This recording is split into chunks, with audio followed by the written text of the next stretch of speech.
Di tanah Jawa yang penuh dengan misteri, hidup seorang wali Allah yang dikenal karena kebijaksanaannya dan kegigihannya dalam menyebarkan ajaran Islam. Ia adalah Sunan Kalijaga, salah satu dari wali Songo yang dihormati. Dengan dakwahnya yang unik, ia berhasil menarik hati banyak orang untuk mengenal Islam. Suatu hari, saat sedang merenung di tepi pantai selatan, Sunan Kalijaga mendapatkan isyarat untuk menemui Nyi Roro Kidul, penguasa Laut Selatan yang terkenal dengan kekuatan mistisnya. Sunan Kalijaga merasa bahwa tugasnya adalah menyampaikan risalah Islam kepada Sang Ratu dan para pengikutnya. Dengan penuh keyakinan dan tawakal kepada Allah, Sunan Kalijaga berangkat ke pantai selatan. Di sana, ia melaksanakan sholat malam dan berdoa kepada Allah agar diberi kekuatan dan petunjuk dalam menghadapi penguasa Laut Selatan. Setelah berdoa, ia duduk bersila dan membaca ayat-ayat suci Al-Quran dengan khusyuk. Tiba-tiba, angin kencang bertiup dan ombak besar menggulung pantai. Dari dalam lautan, muncul seorang wanita bermahkota emas dengan pakaian hijau yang memancarkan cahaya. Ia adalah Nyi Roro Kidul, yang datang karena tertarik dengan kekuatan spiritual Sunan Kalijaga. "Wahai Sunan Kalijaga, apa yang membawamu ke sini?" tanya Nyi Roro Kidul dengan suara yang merdu namun penuh wibawa. Sunan Kalijaga menjawab dengan tenang, "Aku datang atas izin Allah untuk menyampaikan risalahnya, mengajakmu dan para pengikutmu menuju jalan yang lurus, jalan yang penuh dengan kedamaian dan kebahagiaan sejati." Nyi Roro Kidul terpesona oleh ketenangan dan keyakinan Sunan Kalijaga. Ia mengundang sang wali untuk masuk ke dalam kerajaannya di bawah laut.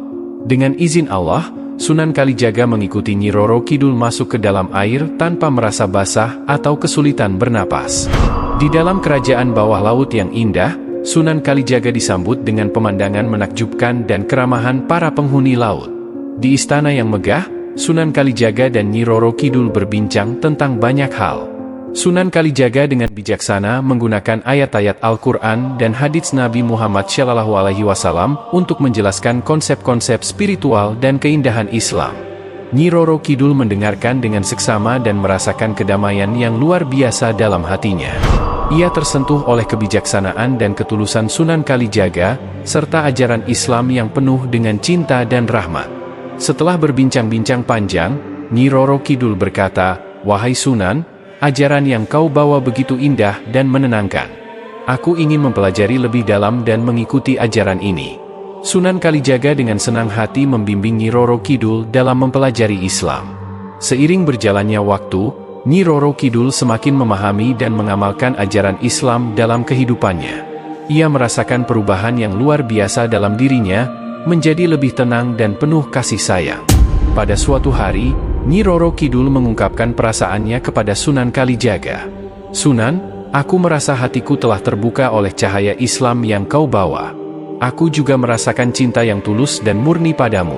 Apakah kau bersedia untuk menyatukan hidup kita dalam ikatan suci pernikahan?"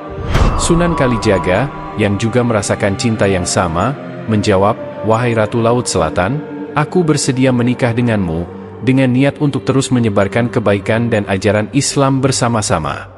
Dengan niat yang suci dan ikhlas, Sunan Kalijaga dan Nyi Roro Kidul melangsungkan pernikahan dalam sebuah upacara yang sakral dan hikmat. Pernikahan mereka menjadi simbol persatuan antara dunia nyata dan dunia gaib, serta kesatuan dalam menyebarkan ajaran Islam. Setelah pernikahan tersebut, Sunan Kalijaga kembali ke daratan Jawa untuk melanjutkan dakwahnya. Namun, hubungan spiritual antara Sunan Kalijaga dan Nyi Roro Kidul tetap terjaga. Nyi Roro Kidul terus mendukung penyebaran ajaran Islam dari kerajaannya di bawah laut, sementara Sunan Kalijaga menyampaikan pesan-pesan kedamaian dan kasih sayang ke seluruh penjuru Nusantara.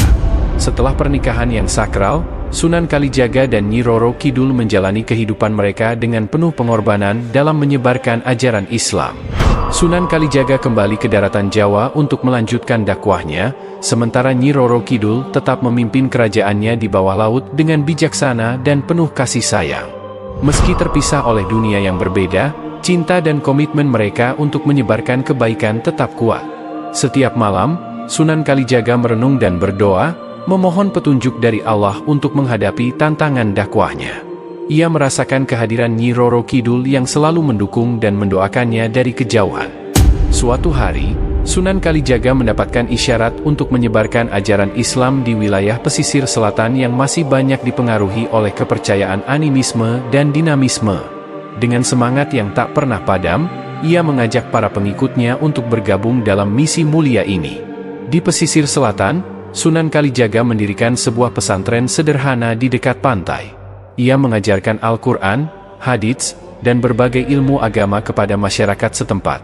Dalam waktu singkat, pesantren itu berkembang pesat dan menjadi pusat penyebaran ajaran Islam.